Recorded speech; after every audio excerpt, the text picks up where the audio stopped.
Assalamu alaikum student mathematics 4024. Welcome to Maths Guru. I hope you all are fine. I am fine too, alhamdulillah. Grade 11 students, I am back with one more video on the topic of geometrical constructions जिसको हम लोसाए बोलते हैं। लोसाए पे मैंने एक पहले भी video बनाई थी जिसमें we discuss about the four basic cases of loci, जिनको टाइप्स ऑफ लोसाए भी कहा जाता है। The four basic cases of loci was the circle. First part में हमें सर्कल ड्रॉ करना होता है और सेकंड पार्ट में हमने पैरेलल लाइंस ड्रॉ करना सीखी थी जो कैप्सूल की तरह दिखती हैं। इन द थर्ड केस हमने देखा था कि किस तरह परपेंडिकुलर बाइसेक्टर बनाया जाता है और in the last case we understand about the angle bisector. उस वीडियो में मैंने जो है वो आपको लैंग्वेज के हिसाब से बताया था कि भाई किस तरह की लैंग्वेज अगर यूज़ होगी तो कौन सा टाइप का लोकस हमें बनाना है। तो if you haven't watch that video, उस वीडियो को ज़रूर देख लेना ताकि चार बेसिक केसेस का कॉन्सेप्ट आपका क्लियर हो जाए। क्योंकि the important thing is that the question will never mention about the type of locus. वो ऐसे नहीं बताएगा कि आपको सर्कल बना देना है या आपको पैरेलल लाइंस बनानी है या आपको एंगल बाइसेक्टर बनाना है या परपेंडिकुलर बाइसेक्टर बनाना है। एक या दो क्वेश्चन मैंने देखे हैं पास पेपर में जिसमें उसने क्लियरली लिखा है कि ड्रॉ द परपेंडिकुलर बाइसेक्टर, लेकिन वो सिर्फ एक ही दो हैं।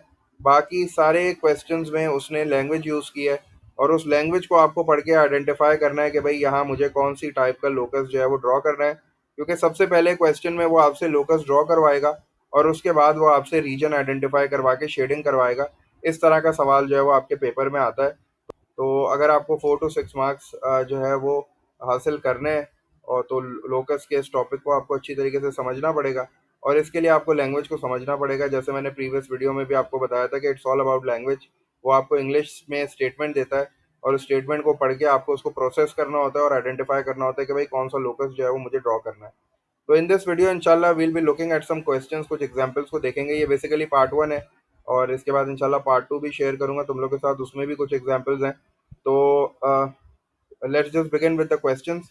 इन क्वेश्चंस को देख लेते हैं कि इन क्वेश्चंस में हमें क्या पूछा जा रहा है, क्या लैंग्वेज है और फिर उस लैंग्वेज के हिसाब से हमें जो है वो कौन सा लोकस ड्रॉ करना है और फिर कौन सा एरिया जो है वो शेड होगा।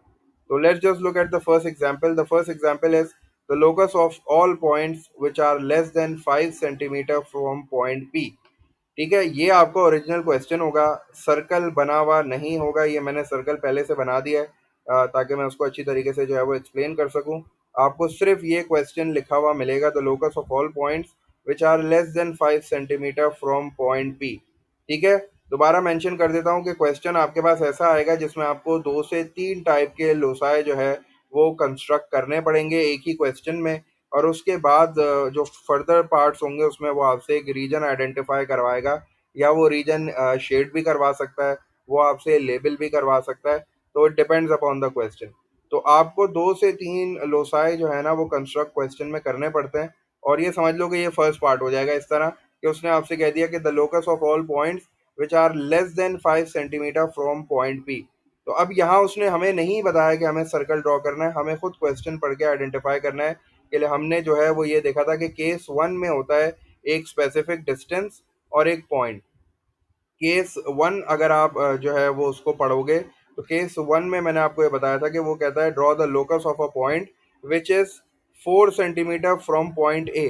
तो मैंने आपको उसमें आइडेंटिफिकेशन यही बताई थी कि भाई एक आपको डिस्टेंस दे रहा होगा और वो एक बोलेगा कि इस पॉइंट से स्पेसिफिक डिस्टेंस आपको दे रहा होगा कि भाई एक पॉइंट है, उससे इतना दूर जो है ना वो एक लोकस बनाना है आपको मूविंग पॉइंट का या पॉइंट्स का। तो उस केस में आप सर्कल बनाओगे। तो आपने क्या देखा, आपने यही चीज यहाँ देखी कि यार देखो 5 सेंटीमीटर यहाँ दिया हुआ है, मतलब ये डिस्टेंस हो गया। और वो कह रहा है कि 5 सेंटीमीटर किससे दूर है, वो एक पॉइंट से दूर है। तो इसका मतलब है कि यहाँ सर्कल बनेगा तो आपने 5 सेंटीमीटर का कंपास ओपन किया और आपने जो है वो पॉइंट पी सेलेक्ट किया और आपने जो है वो एक सर्कल बना दिया। आपने रेडियस को मेंशन कर दिया 5 सेंटीमीटर, क्योंकि ये जो डिस्टेंस होता है ये रेडियस होता है। तो आपने सर्कल खुद बनाना है, ये सर्कल आपको बना हुआ नहीं मिलेगा। अब जब सर्कल बन जाएगा इसका मतलब है कि लोकस हमारा बन गया है, लोसाय हमारा बन गया है। उसके बाद हमने देखना है कि ये क्या कह रहा है। ये कह रहा है the locus of all the points which are less than 5 centimetre. तो लेस देन 5 सेंटीमीटर का मतलब है ये जो मैंने सर्कल बनाया है इसका ये जो सर्कमफेरेंस आपको नजर आ रहा है ये एग्जैक्टली 5 सेंटीमीटर। अगर मैं इस सर्कमफेरेंस पे कोई भी पॉइंट लूंगा तो ये 5 सेंटीमीटर होगा।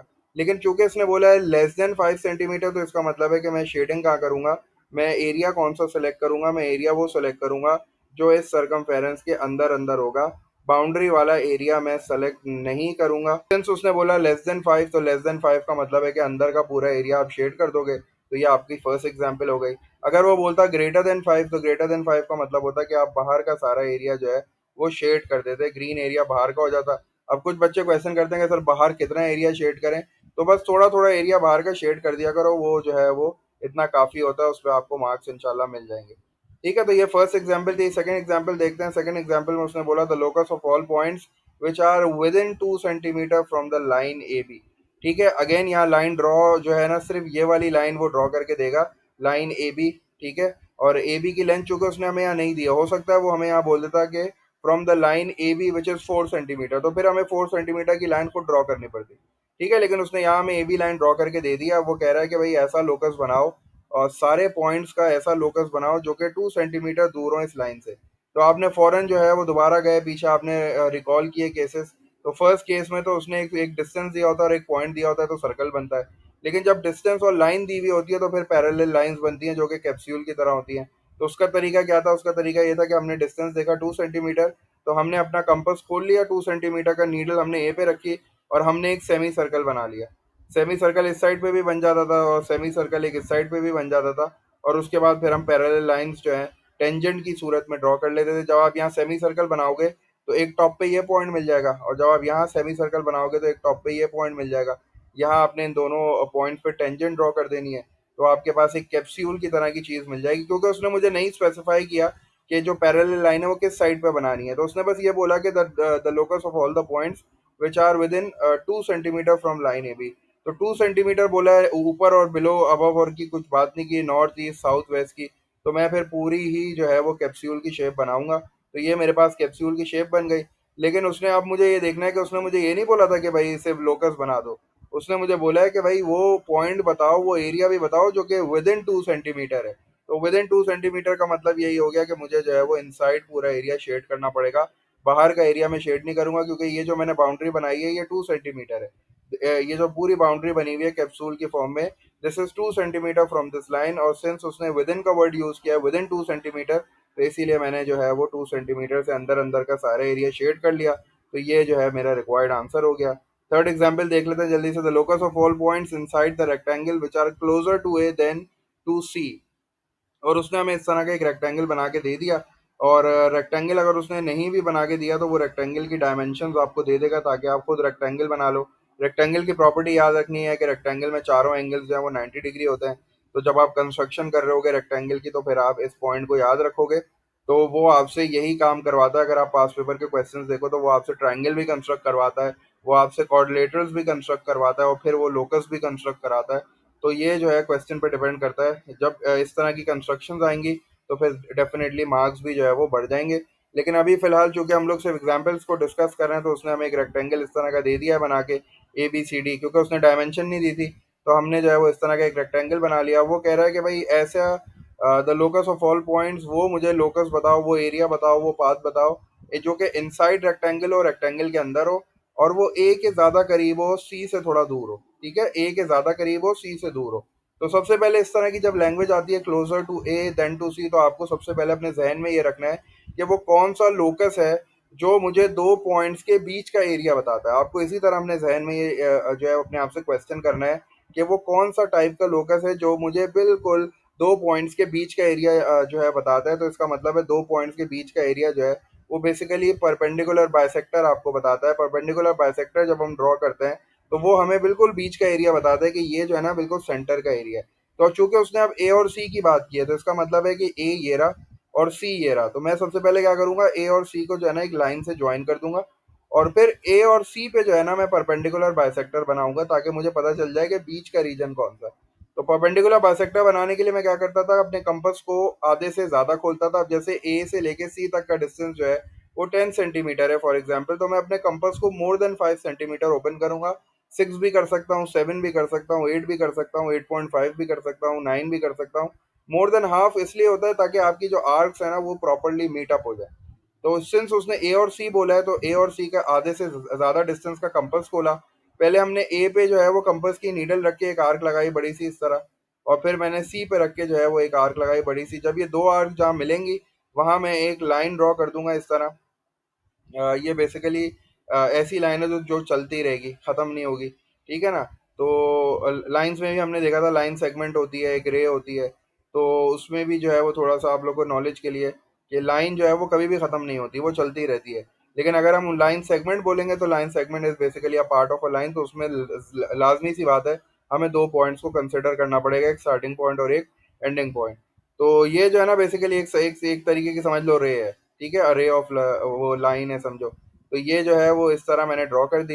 तो ये जो दो पॉइंट्स मुझे मिले थे मैंने इससे ड्रॉ किया। अब ये जो पूरा एरिया है इस लाइन पे, ये जो लाइन मैंने बनाई है, ये जो रे मैंने यहाँ बनाई है, ये बेसिकली ये बाउंड्री है। ठीक है, ये ऐसी बाउंड्री है कि अगर मैं इस पे कोई भी पॉइंट लूंगा तो वो ए से और बी सॉरी सी से इक्वी डिस्टेंट होगा, बराबर डिस्टेंस पे होगा। तो सिंस उसने मुझे ये बोला है कि भाई ऐसी जगह मुझे बताओ जो ए से ज़्यादा करीब है और सी से दूर है, तो इसीलिए मैंने जो है वो ए के साइड वाले एरिया को शेड कर दिया। सी वाली साइड को शेड नहीं करूंगा क्योंकि ये वाला जो एरिया है वो तो सी के करीब है। उसने मुझे बोला है कि ऐसा एरिया बताओ, the locus of all points inside the rectangle which are closer to A than to C. तो मैंने उसको शेड करके बता दिया कि भाई ये वाले एरिया की बात कर रहा है। ये वाला जो एरिया है वो ए के ज़्यादा करीब है और सी से दूर है। ठीक है। तो perpendicular distance, sorry perpendicular distance कह रहा हूँ, परपेंडिकुलर बाइसेक्टर की लैंग्वेज के बारे में अगर पूछो तो उसकी लैंग्वेज ये थी कि the locus of all points which are equidistant from A and B. तो दो पॉइंट्स और इक्वी डिस्टेंट का वर्ड अगर आपको नजर आता है तो इसका मतलब समझ लेना कि मुझे परपेंडिकुलर बाइसेक्टर ड्रॉ करना है। और दो पॉइंट्स और सॉरी दो लाइंस और इक्विडिस्टेंट का वर्ड अगर आपको नजर आता है तो इसका मतलब है कि आपको एंगल बाइसेक्टर ड्रॉ करना है। तो ये थोड़ी सी एग्जांपल्स थी, आई होप ये एग्जांपल्स तुम लोग को क्लियर होंगी। इसमें हमने देखो लोकस भी ड्रॉ किया और फिर हमने जो है वो एरिया शेड करके भी बताया कि कौन से एरिया की बात की जा रही है। तो इंशाल्लाह पार्ट टू में भी कुछ एग्जांपल्स को डिस्कस करेंगे। इसमें अगर कोई कंफ्यूजन हो तो लाजमी मेरे साथ शेयर करना। मैं इंशाल्लाह ज़रूर रिस्पॉन्ड करूंगा और तुम लोग की क्वेरीज को जल्द से जल्द क्लियर करने की कोशिश करूंगा। ये टॉपिक जो है सेकंड असेसमेंट में आ रहा है, सेकंड असेसमेंट के टॉपिक्स भी मैंने जो है वो एक्सपेक्टेड टॉपिक्स डाल दिए हैं। तो बस अपनी प्रिपरेशन स्टार्ट कर दो। And all the best for your assessments, take care, अल्लाह हाफिज़।